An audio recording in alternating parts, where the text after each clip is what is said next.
ফেনীর নাগিরিভ গ্রামের নারীরা আর্সেনিক বিষ প্রয়োগের মাধ্যমে শত শত পুরুষকে হত্যা করেছে। নিজ স্বামীদের বিষ প্রয়োগে হত্যার অভিযোগে একের পর এক নারী অভিযুক্ত হতে থাকে। 1929 সালের ডিসেম্বরে হাঙ্গেরির ছোট শহর সলনোকের একটি স্থানীয় আদালতে শুরু হয় এক চাঞ্চল্যকর বিচার। ওই সময় নিউ ইয়র্ক টাইমস জানিয়েছিলেন প্রায় 50 জন নারী এই মামলায় বিচারের মুখোমুখি হন।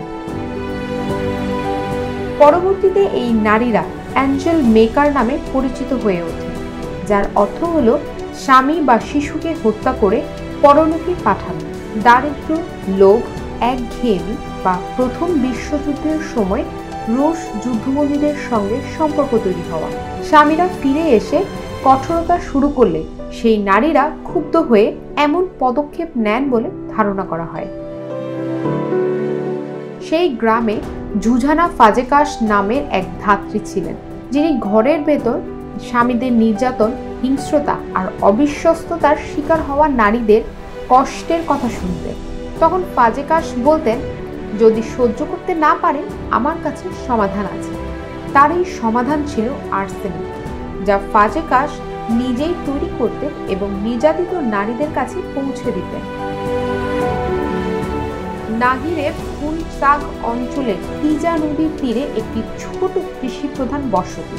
সেখানে কম বয়সী নারীদের বয়সে বড় পুরুষদের সঙ্গে পারিবারিকভাবে বিয়ে দেওয়া হতো। জমি, উত্তরাধিকার আর আইনি বাধ্যবাধকতা বিবাহ বিচ্ছেদকে অসম্ভব করে তুলত।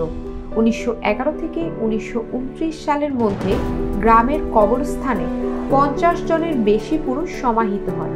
একসময় সন্দেহ ঘনীভূত হলে মৃতদেহ উত্তোলন করা হয় এবং 50টির মধ্যে 46টি দেহেই আর্সেনিকের প্রমাণ মেলে।